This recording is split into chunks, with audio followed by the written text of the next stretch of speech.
What's up, y'all? This is Kyle from Exhorder, and you're watching Richard Metal Fan.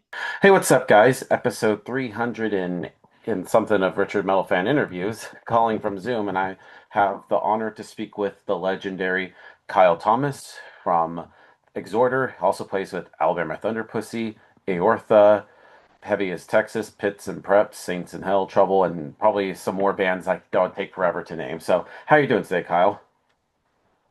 I'm well, Richard. Thank you for having me. I appreciate it. Anytime, man, anytime. So, kind of what I want to talk about is talk about like your musical history and sort of do a speed run of your discography, but take me back to young Kyle Thomas. So, growing up in New Orleans, in Louisiana, what were the first bands that got you into metal? What made you want to be a vocalist and play guitar and all that good stuff? Let's see. Well, we'll get to it, but I never wanted to be a vocalist. So let's start with just my indoctrination into music. I've got older siblings. Um, my oldest sister was a Beatles fanatic, so I was indoctrinated into Beatles fandom quite honestly through her. I'm grateful because it set the tone for everything, being that Black Sabbath is my favorite band, which could not exist without the Beatles. So love Indeed. them or hate them, you got to give them that. Um, but they were listening to, my sisters were listening to all kind of stuff as I grew up. The heavier stuff that I gravitated towards in my early childhood would have been Led Zeppelin, Alice Cooper, ZZ Top, Deep Purple, and then Queen, Kiss, and along the way, I liked a lot of things. I was an MTV kid, so whatever they were feeding me, I was into, whether it was hard rock, heavy metal, new wave, all that stuff. I really just I couldn't get enough. I started playing trumpet in third grade, and that just opened the door for me for anything else musically after 5 years of private lessons. So it was when my brother started coming home with Ozzy Osbourne, Diary of a Madman, and Judas Priest, Iron Maiden, AC/DC. This music spoke to me like nothing in my life at that time. So I I I gravitated towards it and decided that I wanted to be a bass player. So I got a bass for Christmas right before I turned, was I think right before I turned 14, maybe I was 13. And and my parents got me a bass for Christmas. So I got in lessons. I excelled quickly, having had 5 years of musical lessons with the trumpet. My brother was learning guitar at the same time, so I was watching him in his guitar lesson. He was watching me in the bass lesson. So we both got pretty skilled on both instruments early on. And that was where I was happy. I had no interest in being a singer, other than singing backups here and there or taking a song just to give the singer a break. And after a while, I stopped getting offers to play bass and only offers to sing. So from there, I joined the school chorus in high school. It was part of my curriculum, my daily classes. So every day for my last 2 years of high school, I went to class and was graded for singing, and it was the best decision I ever made, for sure, musically, to to to get in that choral environment. And once I figured out how to take that world and the rock world and mix the two together, it changed everything for me. Cool. And then I was like doing my research. I believe one of your first bands was called Armageddon. Tell me about that because I'm digging deep. Like nobody ever talks about them. Yeah, so we were a garage band. We didn't really like we did play some shows like we rent out a country club um a country club reception room, or played in someone's backyard at a party, or at a school fair or something. Um it was a five-piece band, and we did I was playing bass and sang a couple of songs, and Jimmy Bauer from Down I Hit God, he was playing drums. That was our first band together. So um, I want to say I was about 14, 15, and he was about 16 maybe. So that's how we got our start. And we would play Iron Maiden, Kiss, Judas Priest, Metallica, and Metallica was still pretty new, so people thought that our songs were that Metallica songs were our songs. It was pretty cool. Um, but and we wrote a few originals, and they were pretty cool. They were, kind of in the Iron Maiden Killers vein. That was like my first experience at songwriting. Nice. And then going into, I guess after that, you started up Drip before you start up Exhorder. Tell me about Drip.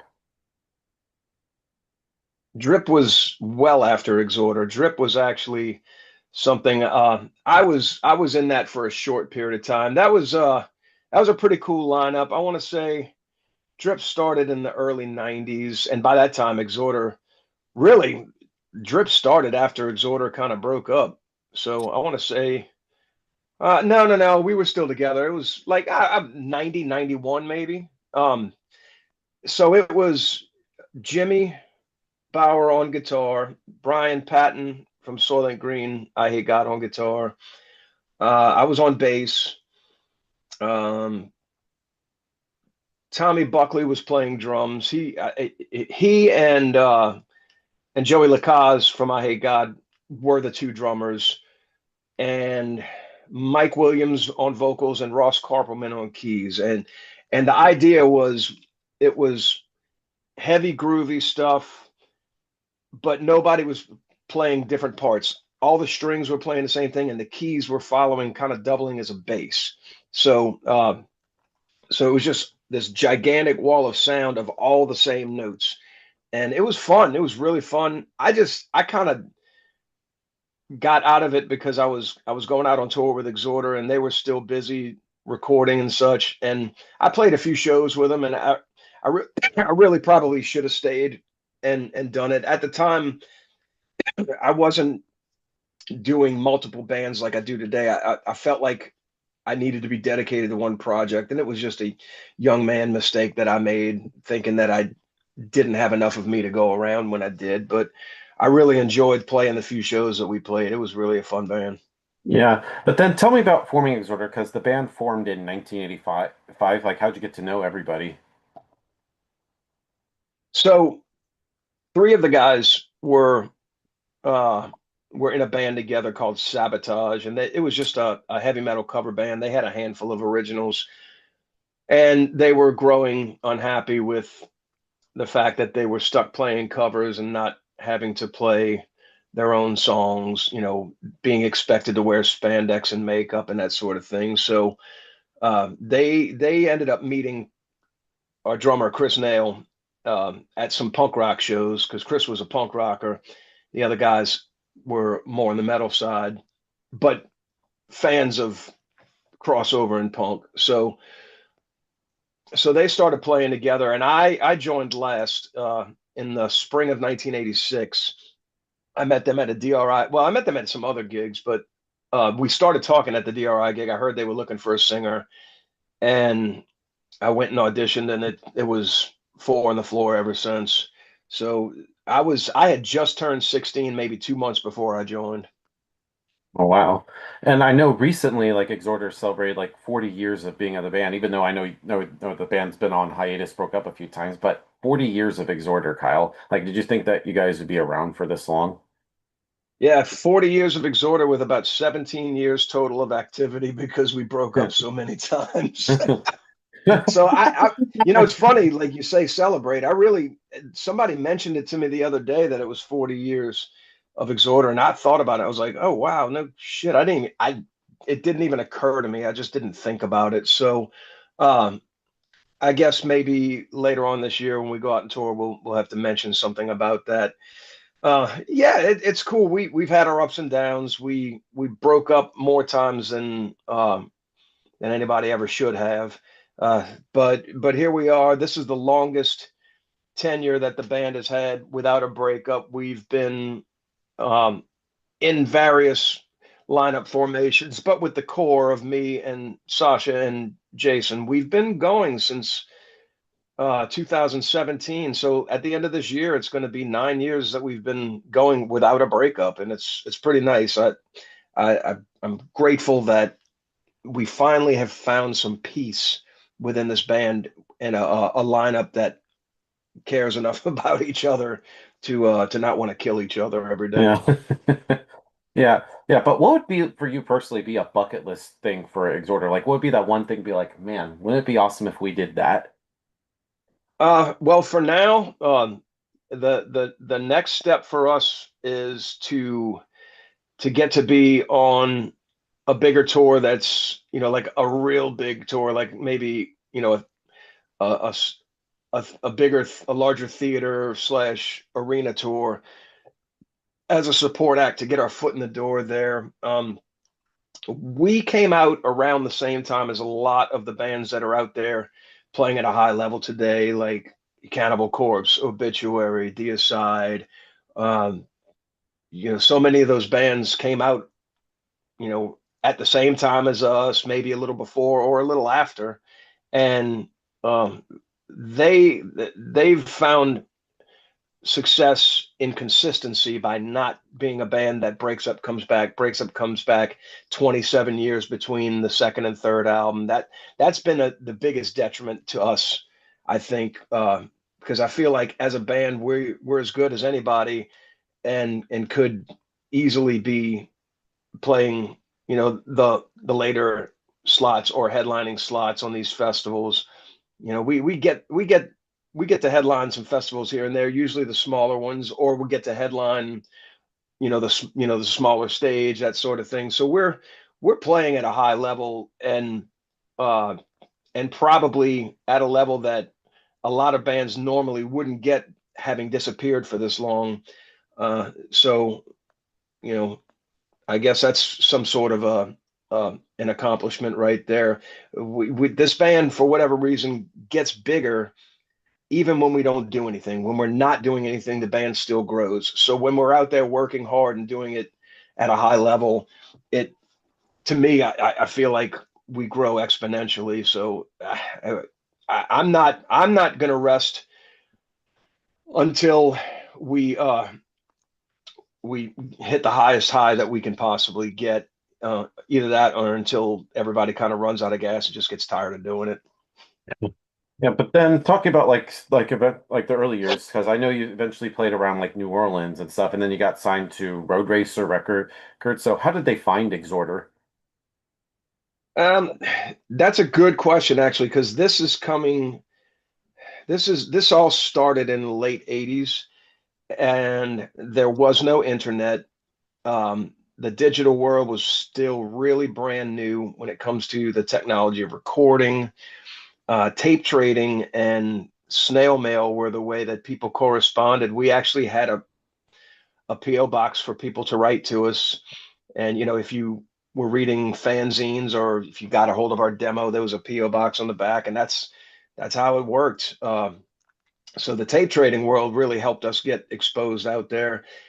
And I want to say Borovoy Krigan got a hold of our demo from somebody, and we started corresponding with him. He was doing A&R for an upstart label that was a subsidiary of some jazz label, and we signed a deal with them, started recording the album. But before the album could be released, the label folded, so they sold our contract to Road Racer in the U.S. at the time. It was all still Roadrunner, but due to legalities with Warner Brothers, they had to change the name in the States from Road Runner to Road Racer for a period of time. And then they had RC Records, which was what our label, the part of the label that our album came out on. Monty Connor was A&R for them at the time, and he fell in love with the band, and he saw to it that we had the funds to finish the album correctly. And 1990, Slaughter in the Vatican comes out, and here we are. There it Yeah, is. and I love this album. So what was sort of like the whole writing and recording process like, being this was sort of like the debut Exhorder album? A nightmare, a nightmare at our own hands. So, so we did a demo version of that album in a real 24 track studio starting in 1987. It was our second demo, uh, and we were intent on that being. We were just going to record our own album, and then if somebody signed us, we would just license the album to them. And for whatever reason, they deemed that the drum sound, I think, wasn't good enough. So at the time, there wasn't enough technology to figure out how to fix it with triggers or anything. So they just said, let's just re-record the album, and it was re-recorded too fast. We were inexperienced. We didn't really know uh, our way around the studio that much. The first engineer that we had in here in New Orleans really was more of like a traditional New Orleans funk and jazz guy. He didn't know how to capture the tones for what we were doing. So it just started out bad, and we just kept having to re-record over it, re-record over it, re-record over it. And at the end of the day, the only thing from the original sessions that's on the album, just about the only thing that's still there is the tempo, the speed of the songs, and they're too fast. So Wow. it is what it is. Scott Burns miraculously saved the record. A legendary producer. Yeah, he saved the record. He really did. Yeah, because I know you recorded this at More Sound Studios, which I know is a classic recording studio. There needs to be like a documentary about that place. Yeah, I think there may have been one. I know that there was a maybe a book even written about Scott Burns that came out recently, which is really cool. And I was interviewed for it, and actually got back in touch with Scott. I talked with Scott on the phone a couple of years ago, and it was great to catch up with him because I hadn't talked to him in like an actual conversation with him since we recorded the album, and he's still the same great guy. Yeah. And then, of course, when the album came out, did you start like touring outside of like New Orleans and Louisiana for the first time, or was it just like locally around there? When we were um, even in our upstart, but when we still had the original lineup, which broke up for the first time in 1988, we did a lot of weekend out of town things, like and we came up on the punk rock scene. We did not come up on the metal scene. So on the weekends, we would go to Florida and play a gig with the Henry Rollins band. We would zip over to Mississippi and play with Corrosion of Conformity when they were still doing the punk thing. Um, Agnostic Front, we did shows with Agnostic Front. So we would just kind of find a weekend to go zip over to Texas, uh, play Atlanta, regional, basically the southeast. Yeah. And then of course, fast forward to 92, you did the next album, The Law. I like this album because usually with the first album, you have like your entire life to write in your career, and there's a lot of hype with that. When it came to making The Law, did you feel like pressure to follow up Slaughter in the Vatican? That album was even more of a nightmare. Oh, That's really? true. Oh my Oh God. God, was it? Yeah, because here's what happened. Like we started writing the Slaughter in the Vatican era songs in 1985, 86, and we recorded some of those songs three or four times before by the time they were on the final version of the album. And so we were very prepared with the material, at least when we recorded that album. But this one, we were really disjointed at the time. Chris was in college, and the rest of us were kind of just screw ups that were just getting drunk, having a good time. And the label came knocking and said, "Hey, we're ready for y'all to start your second album." And we were like, "Well, we don't have a second album's worth of material." So what we ended up doing was we took two songs from our first demo that we felt weren't even good enough to be on Slaughter in the Vatican and put them on this album. And then we took the Black Sabbath cover that we used to play live and played that just so we would have a little filler time on the album. And then we squeezed out about five more songs that were brand new. And it happened quickly. It was rushed. They weren't, in my opinion, they were not arranged very well. Too many parts. Some of the songs have like 20 something parts. Like that's almost enough for an album. So I don't know. Some people have told me that it's their favorite album, that it's their favorite album in their life. And I'm like, God, to me, that's our worst record. Yeah. Yeah. But then of But course that's you me. toured. Yeah, but then you toured for it for a little bit, and of course, 1994, the band broke up the first time. So how hard was it to like break up the band the first time in '94? Man, we broke up in 1988, and then we broke up again in it was really 1993, and it was almost like not even like a true breakup per se. We just kind of stopped working. I want to say one guy was had just become a father, so he was not that involved. This was around the time that Jason Vibrooks first started working with us, was 1993. And I was, at this point, I was unhappy with the band. I was unhappy with the style of music, and I was wanting to write more of my own stuff.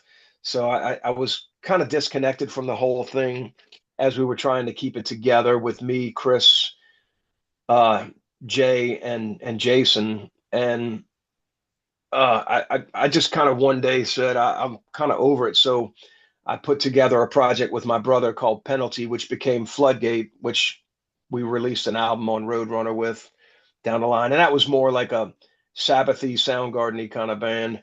Very different from Exhorder, but Yeah, more but true I to the actually roots that I kind of grew like up that with. album. It's pretty Oh, cool. thank you, thank you. It's a good rock album, man. It is. It's aged well, I think. Um, but yeah, that was those. So those are the first two breakups. Um, then we got together in maybe 99, 2000 for just a weekend of shows, like a reunion weekend. Then we didn't really do anything again until 2009. Yeah. That fell apart again in 2011 when we broke up. Basically, everybody left but one person. uh, and then reformed in 2017, Yeah, and here we are. which will So, get there. But I know during yeah. like the '90s, I want to talk about some of the ba other bands like you were part of, like Raid. Like I'm digging deep again. Like I'm like nobody talks about Raid either. Well, Raid was actually in the 80s before Oh, Exhorder. oh, Raid the was '80s. I thought it Raid was was later. no, that's it's not. I don't talk about it that much because it was just kind of a garage band that Jimmy and I again played in. We weren't very good. Uh, there were uh, there were two guys besides me and Jimmy that were in there, and uh, they were pretty headstrong about things. And I don't know, maybe shouldn't have been so headstrong about it for the level that we were. But we had some fun playing a handful of shows. I only sang in that band because there was a bass player before I got there. So, so we again, that was a band we did almost all Metallica songs from the first two records because that was before Master of Puppets even came out. So we would do Kiss, Judas Priest, Metallica, much like Armageddon, except this time I was exclusively singing and not playing bass. But this was around the time that I was like reluctantly took the singing gig just so I could have a gig, especially playing with Jimmy. We were best friends and enjoyed playing together. So um, I don't know. Looking back, it wasn't really anything special, but we had fun and people thought that the Metallica songs were ours. And I think that's why people liked us so much was because we were kind of like the only access to Metallica they had before they even knew it. Yeah. And then tell me about like Marzi, which was like the first iteration of Heavy as Texas. Like how'd that come to be? He invited me to write some songs with him and record them, which we did. And Jason and Sasha and Vinny were working on a project called Year of the Tyrant. So when we decided to put Exhorder together again, what we did was we just merged the two bands because it was only me and Marzi at the time. So uh, we still did the Heaviest Texas record, uh, and then we did More in the Southern Skies with that lineup. So that's how that came to be. Yeah. And of course, like I know you do some tribute bands because I know you did that the Saints in Hell and Power Slave tribute, which is like Maiden and Priest. So how did that come to be?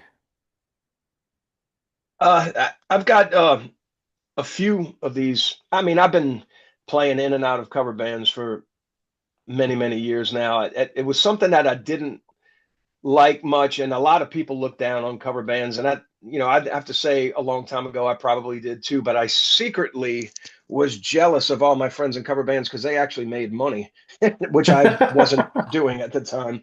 So um, I started singing in bands on Bourbon Street in the French Quarter, playing rock songs 4 to 6 hours a night, 2 or 3 nights a week. I did that for 10 years. Really got me, my stamina went through the roof once I started doing that.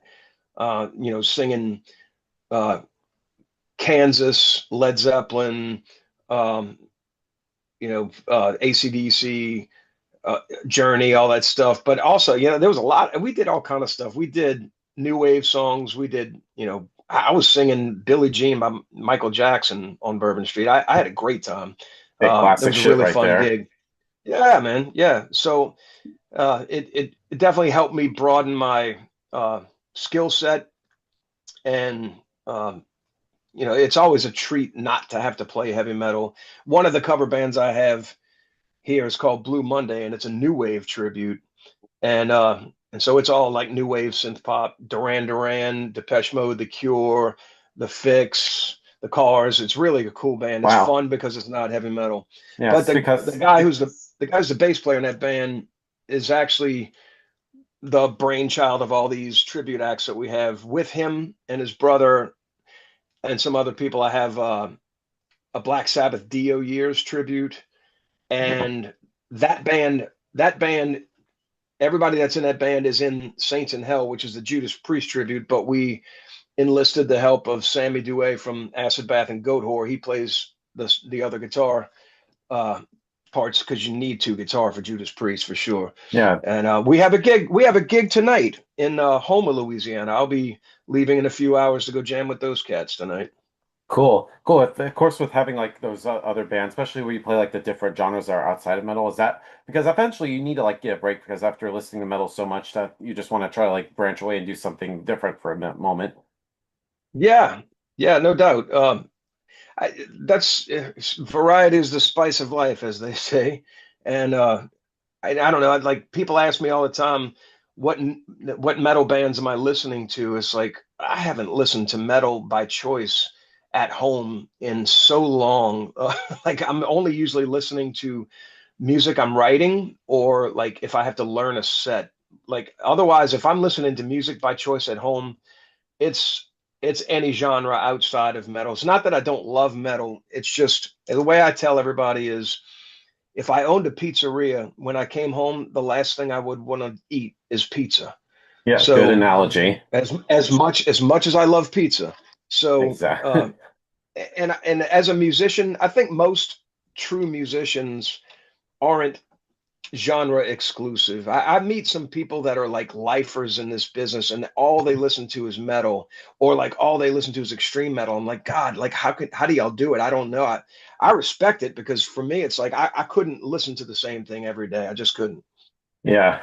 And then going to 2002, you did the Jones Lounge album with you and of course your brother there in Dax. So how did album come to be?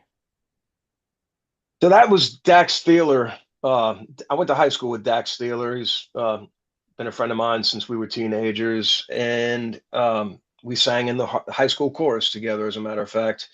He put that project together. He recorded that music, most of that music, with Jimmy Bauer on drums, and he played guitar and bass on it. And then he came to me with the songs. Dave Fortman engineered it. Dave Fortman, for those that don't know, still is the guitar player for Ugly Kid Joe, but he's produced tons of killer albums. He produced that first Evanescence album that blew up for them. He's produced War. He's worked with a lot of great acts. Great guy, great musician. So that was recorded at his studio, and Dax came to me and said, "Dude, please help me make my songs." At the time, I had small children. I was like, I don't have time for this, but I listened to it, and it was really great. Uh, so so I got with them. We finished up that album. I played guitar on two of the songs, and and some overdubs throughout the album. Dave Fortman played some really any of the really good leads that you hear on that album are Dave's. All the ones that kind of suck are mine. but but it was a great record. I thought a very like painful album. I went back and listened to it a couple of years ago, and I was going through a terrible divorce. I was going through addiction. Uh, Hurricane Katrina was right around the corner for us. So when I listen to that album, it's painful. Last time I listened to it, it brought tears to my eyes. It was, and Well, not like a joy, not joyful tears. It was too painful. I probably won't listen to that one again anytime soon. It just hurt too much. Uh, yeah, Lyrically, it was very, uh, it was a way for me to get that pain out of me. So you know, for me, I'm good. But a great band, and we played the live version of that band was my brother on bass, so that Dax could play guitar, and I played guitar and sang, and we had Tommy Buckley from Soylent Green and Crowbar on drums, and that was I loved that lineup. We really were a good band together. yeah. And then flash forward to 2006, you did Pits versus Preps Below and Beyond. Tell me about that because I know this year now is 20 years since that album came out. So how do you feel about that album now, 20 years later? Yeah, man, that band was really good. What I loved the most about that band was it was so atypical from what most NOLA bands were at the time. NOLA at the time was known for either tech thrashy bands like Exhorder and Soylent Green, or sludgy stuff like I Hate God and Crowbar, and then eventually Acid Bath, who shot into the scene and then you know basically are eclipsing everybody with what they're doing. So that it was Piss versus Preps was a lot more like early Judas Priest and Iron Maiden, with maybe a little bit of a hardcore touch to it. So a very challenging band for me vocally because I was doing a lot of the Halford-esque, Dickinson-esque vocals, uh, and also some of the Deano gruff growly stuff too. So it was a great band. My buddy Jason Portera was kind of the one who spearheaded that one and wrote the majority probably of the music. And we played around quite a bit. We were starting to make some noise, but that band and Jones's Lounge happened at a time when I had very small children, so it was very difficult for me to get out and do anything more outside of New Orleans than what I was already doing. Yeah, That was the biggest, probably the gotta be biggest responsible, problem. man. I tried. Yeah. Yeah.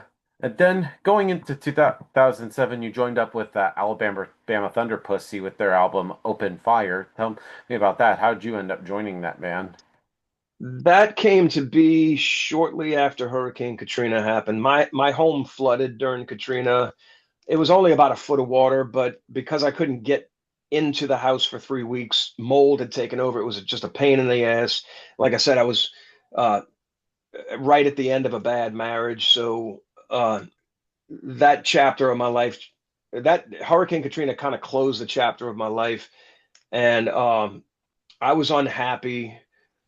Um, a friend of mine, Carrie Hill, who used to be married to Mark Morton from Lamb of God, she was at the time, I think, working Ozfest under Sharon Osbourne, and she knew the Alabama Thunder Pussy guys because both one of their guitar players and her husband, then husband Mark, and Ryan Lake from Alabama Thunder Pussy, they were college roommates together. So Richmond's a very small city, very tight scene, kind of like New Orleans. So everybody knows each other.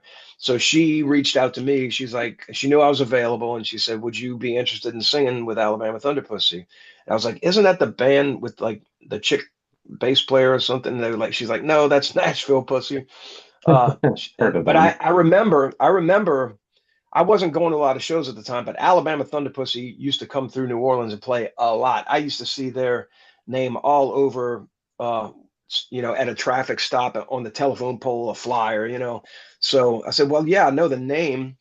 And she put me in touch with them, and I went, and they handed me, 5 or 6 songs to learn, and I went and jammed up there with them for a weekend, and they invited me to join the band, and that's how I got back into things. At the time I was musically stuck doing nothing. Again, my children were small, but with Katrina happening, I was like, maybe this is a time for me to get back into, touring and such. So I toured with them about a year and a half, and we played probably close to 200 shows in that period of time. Um, but it was tough on my small children. They were 2 and 6 years old. They were very little. I'd call them from tour, and they'd be crying, "Daddy, come home! Daddy, come home!" So I wasn't making any money. I had to shut it down again, and I went and got a job, and I didn't tour really full time again until 10 years later, until they were grown up, they were adults. Yeah. Then going into 2013, you joined up with Trouble and you did their last album, The Distortion Field. Like, tell me about that. How'd you end up joining the band? I first started working with Trouble in 1996, 97, I want to say. It was when Floodgate was happening.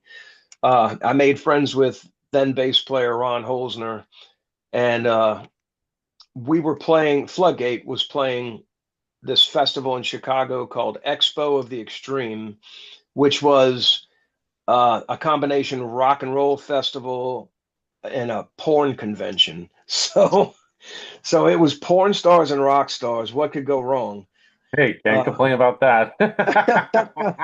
so yeah, so Trouble decided they weren't together at the time, so they decided they were going to do a set without Eric Wagner, and they were going to call it Trouble with a Little Help from Their Friends. And the idea was that they would have several guest singers. Phil Anselmo was invited, Kirk Winstein was invited, Wino was invited, I was invited.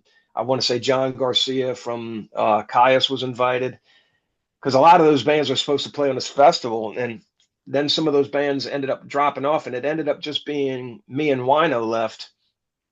And some kind of way, someone came to me and said, I think you might be the last man standing. Are you interested and willing and capable of just doing the whole set?" And I said, absolutely. And I don't know that I really felt that I was able to, but I said yes anyway. And so I did a set with Trouble in 1997. It was 1997. And then it went so well that we ended up doing 2 or 3 more shows before they ended up reuniting with Eric and doing Simple Mind Condition. But Yeah. then 2012 came around. In 2012, they were unhappy with the guy that was singing for them at the time, and in the process of recording an album. So they invited me back in, and I've been with them again since 2012. So now 14 years, and we're writing and recording a new album right now. The music's just about finished Ooh, recording. ooh, I'm an still exclusive fixing. here, folks. Yeah, well, it's true. It's true. So I'm in the process of really getting into the recording and finishing up my lyrics and vocals and stuff. So it's kind of up to me now to wrap things up, and hopefully we can get this thing out sooner than later. I think probably this year would be a reach unless we do it at the end of the year. So I'd say look for next year for something real to be happening. But that's been said before. So don't hold me to that. No, I I wouldn't just do that. I can tell you this much though. I'm more excited about the songs on this album than I am even for the ones on the Distortion Field. I think this is going to be a really strong album. Cool. And then going into 2014, you started up with Devil's Highway for a few years. Like, how did you form that? Because I know it's kind of a super group. Yeah, that was Ralph's baby, Ralph Santala, rest his soul. Yeah. God, I miss Ralph. I met Ralph when he was playing with Obituary, and I was in Alabama Thunder Pussy. We were doing direct support for Obituary on a full U.S. tour, and we just clicked, man. We hit it off so much. I had so much fun on that tour with those guys. And he told me he was, you know, he had some vision to do a project with Steve DiGiorgio on bass, um, Jack Owen on guitar, and Tony Laureano on drums. And so what we did first was we went to Japan together with a project called the Death Metal All Stars. And what we did was we learned songs from all the bands that all of us had played in. We played Obituary, Exhorder, Deicide, uh, Sadus, I want to say Cannibal Corpse also. And we just played a handful of songs from everybody's band and played a set and went and toured Japan for 10 shows or something like that. It was really awesome. And it went so well that we said, let's do an album. So we started recording the album. The album's partially finished. Ralph was so manic about it, though. He would go back and re-record his guitars over and over again. And I was like, why are you doing that? They sound great. But he was a perfectionist, and it wasn't right to him. Um, and sadly, Ralph passed before we could finish it. I, I, I know that everybody wants to finish it at some point, but it's going to take somebody getting in there and just making it happen. And that's got to be somebody who's got the time. Yeah.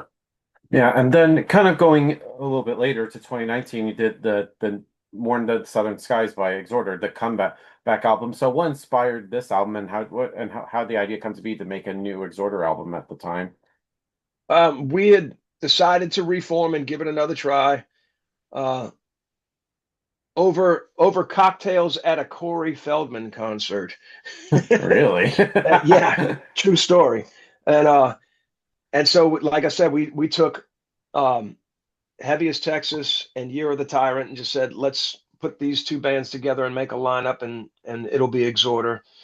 So we started off by doing reunion shows. The first shows we did were two sold out shows in Brooklyn at St. Vitus Bar, and then um, we flew home and did a a comeback show here in New Orleans at Southport Hall.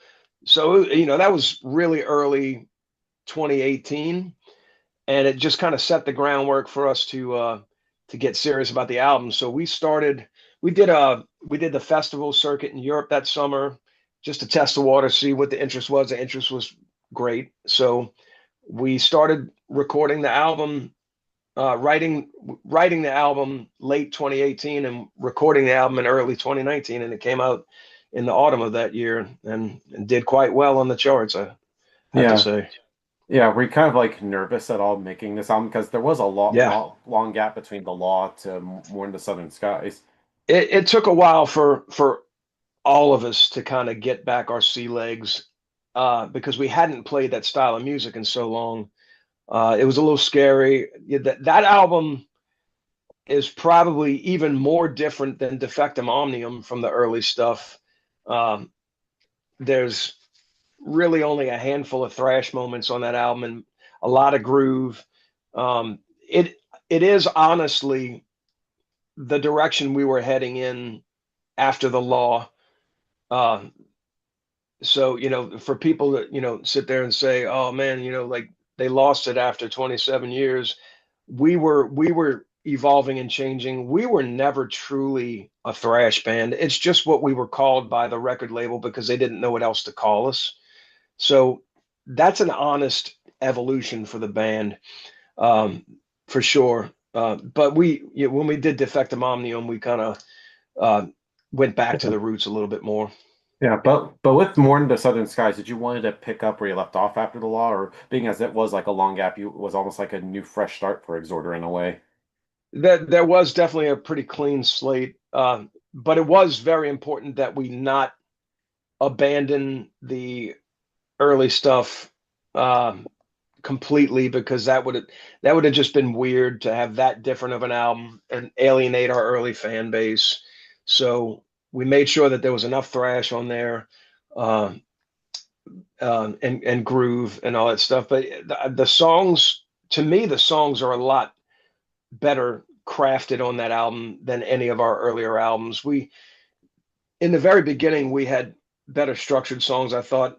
And like I said, the law, a lot of people feel like, oh, that's what the band's supposed to sound like. Well, not to me, because I think those songs are just too complicated and too uh there's one song on that album that's got like 27 parts and none of them repeat each other. There's no need for that in a song, if you ask me. Uh, if that's what you like, great, but moving forward, that's never going to be what this band's about again. It's just not going to be. Yeah. But then the album came out, you played a little bit, and then of course that certain virus that I don't want to name happened. So during that time, how hard was it? Because I know that the whole pandemic kind of like fucked up the music industry. Yeah, the pandemic really put a damper on us trying to promote that album. We were just getting started with promoting that album out on tour. We had tours booked, and uh, less than a half a year after the album came out, lockdown happened. So Yeah. we really just never did get to tour for that album the way it deserved. Yeah. So instead of Yeah, it's a shame. I wanting, feel like that's a forgotten album because I remember even seeing you on twice on albums. Like you did that Slaughter Q Festival in Atlanta, and then I saw you literally the last show before lockdown. You were on tour with Overkill. Well, that was yeah, like yeah, literally my last show I saw before right when shit was going down.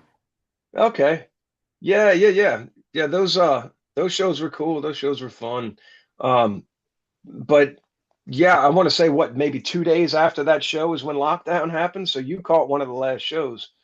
Yeah, March 11th, 2020. Yeah, yeah, we went to I think we were in like South Carolina maybe, and we were supposed to be going to do two more shows. I think one in Baltimore and one in New Jersey, which is where Overkill's from. They like to end there so that they can just go home. It makes perfect sense to me. Yeah, Uh, perfectly but convenient. but Blitz came to our bandwagon, knocked on the door, said, "Let's have some fun tonight, guys, because this is the last one." They just announced that they're locking everything down tomorrow. So we gotta close out, get everybody home, and this is it. So sadly, we had a tour wrap when we weren't expecting one. Yeah. But during that time were you still like working doing music or what were you like personally doing in the meantime until like things were lightening up? So obviously nobody was touring at the time. So we just made a conscious decision at the time to, instead of, crying in our beer over it, we just decided to get to work on the next album. So we started writing Defectum Omnium at that time. And it gave us plenty of time. Yes, there it is. Uh, so really, like from the time we started writing the songs until it was released in March of 2024, that was a 4 year process for us. And we did get back to touring because everything opened back up late in 2021. So we did a little bit of touring. But it was then at that time that we parted ways with Marzi, and I assumed guitar duties. Yeah. And then within a matter of weeks, we ended up getting Pat O'Brien on board. So Yeah. that's been the process. Yeah. And what was the challenge of like singing and playing guitar? Was that like hard? Uh, can you do this? Because that's what it is.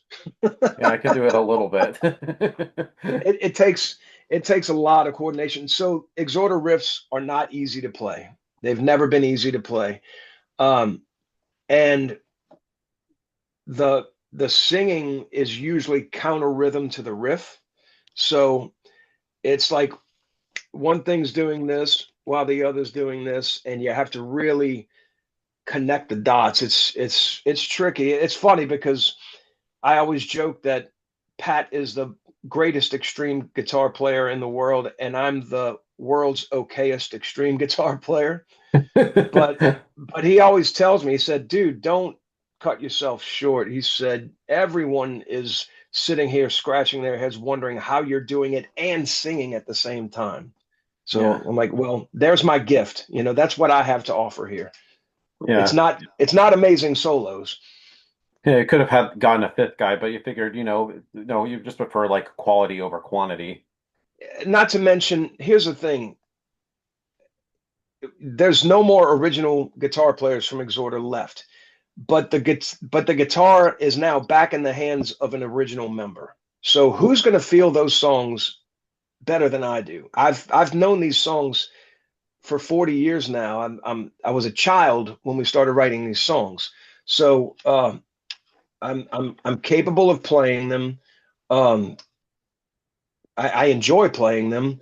We've now gone from a five piece to a four. Logistically, it's just so much easier and better and less expensive. I'll take it. Yeah. Yeah, but tell me about like Defectum Omnium, sort of like the latest album. Like, how was like the whole writing and recording process for this? Very enjoyable for me. So, um, Jason Vibrooks, our bass player, is a very skilled guitarist, and he's also a very good writer. So he had about 8 to 10 songs sitting there throughout, the process of doing this. Uh, he had a lot more to start with than anyone else, so he got busy with Sasha putting these songs together. And I was home by myself, so I started working on songs. I put about four of them together, and at the time, Pat was just like, I don't want the responsibility of writing an album. He said, just y'all just let me know when y'all want me to put solos on it, and I'll solo on the thing. So that's what we did. So I wrote my songs. Jason wrote his songs. We had Sasha help sort out the drum parts and help put them into an arrangement and everything. Um, and then we ended up talking to Pat. We recorded the songs and then showed them to Pat. We're like, you want to learn the songs and record them? He said no. He said, I think you guys should play guitar on the album. And that's what we did. I played guitar on my songs and Jason played guitar on his songs. Yeah. And of course, you also have, like you mentioned, first album now with Pat O'Brien in the band. Like with him coming from, of course, Corpse, did him maybe sort of like bring something new elements to Exhorder that you all didn't have previously? So I'm of the opinion that if you've got Pat O'Brien in the band, there's absolutely no reason not to have him contributing riffs. That would be a waste of time and talent, if you asked me. Now, I did ask him to kindly have mercy on me so that I can play his songs live because it's like leaps and bounds better than everybody, right? So, he's laughing at me. He's like, I'll play what I want and you're going to learn it. But I'll be fair. Like he has been, it's really strange for me when I have to sit down and give lessons to Pat so he can learn the Exhorder songs. To me, it's like, why am I teaching you? But someone has to teach him the songs. So uh, on the same token, he has been extremely beneficial to me in my development as a thrash guitarist because I was never a thrash guitar player before this. It's not what I played. I had to make myself become one out of necessity. But he has been extremely encouraging. He teaches me exercises that in scale stuff that help me get better, uh, much better in a short period of time. So uh, I'm eternally grateful to Pat for helping me get to be a much better musician. Yeah.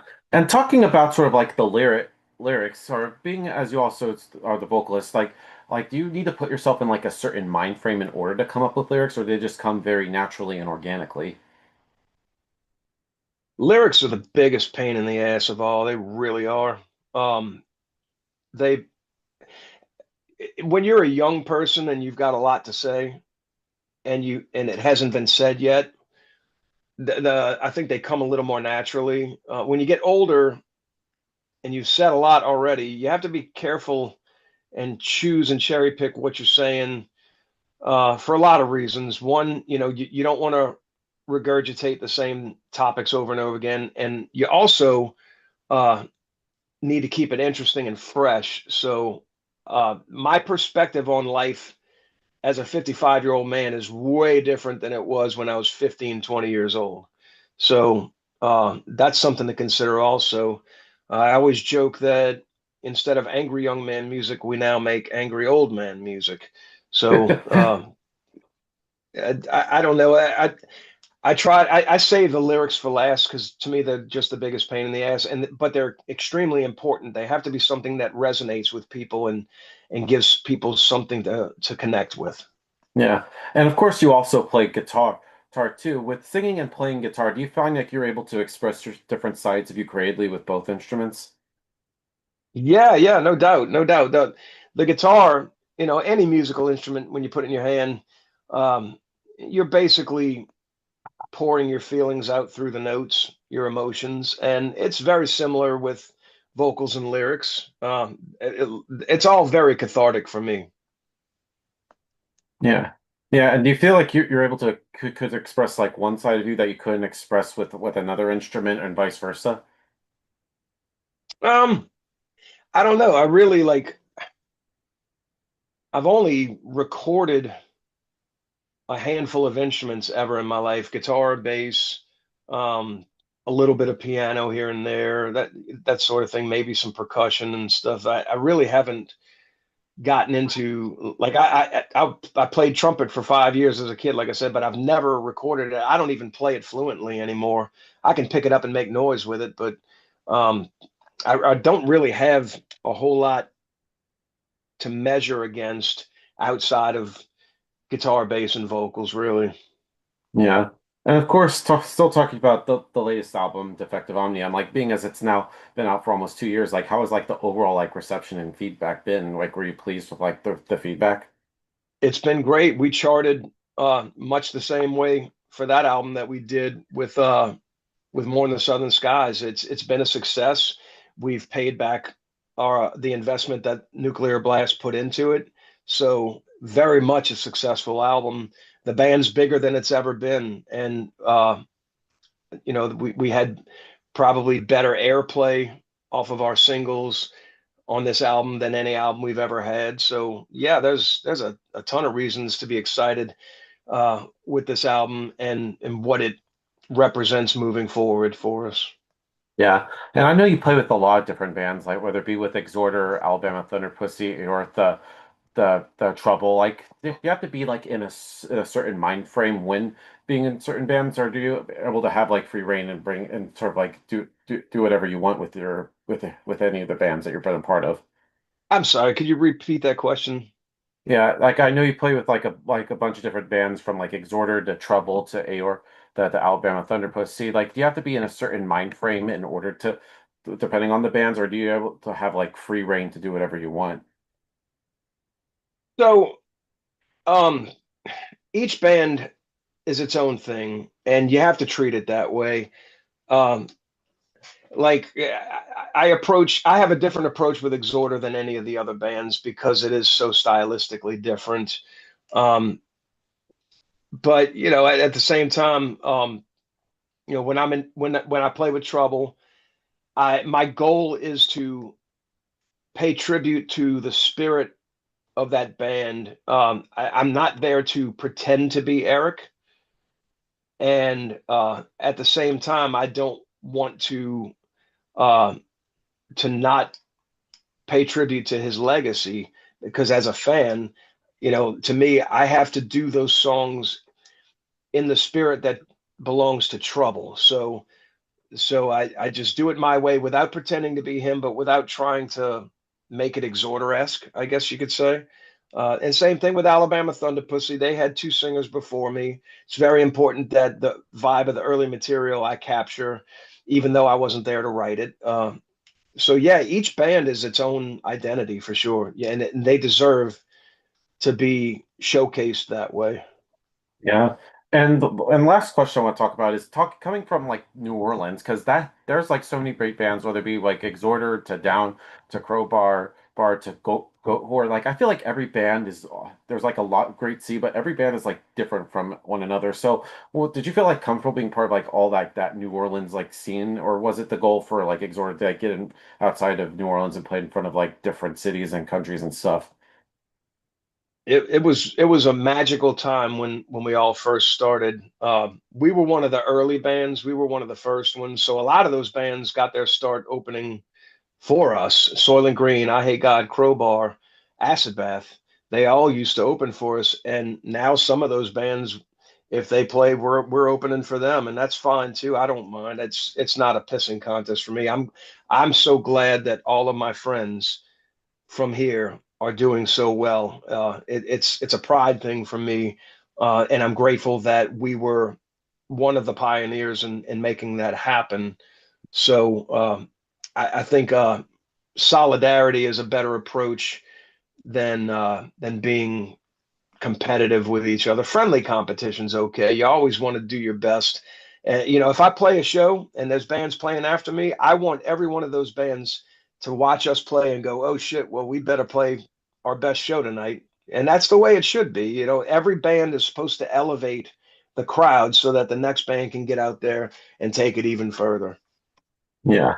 And so kind of also like in the end to sort of wrap things up, what's next for like Exhorder or any of the other bands come to be? Do you have like new music, like new tours? Like what's in the pipeline for Kyle Thomas in 2026?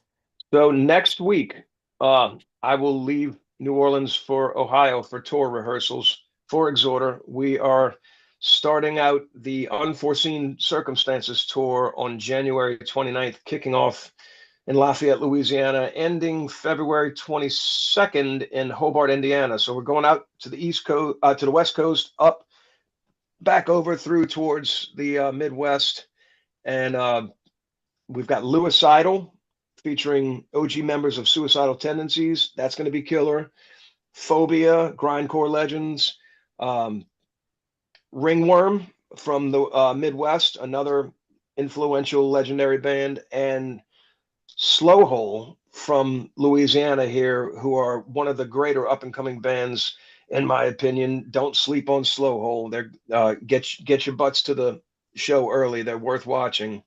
Um, and once that's done, I'm doing the following weekend with Trouble in Mexico. So I'll be doing touring a little bit on and off with Trouble and Exhorder this year. But Jason and Sasha right now, they've been sending me video the last few days. They're working together, working on new material for the follow up to Defectum Omnium. So perhaps next year we have a new Exhorder album.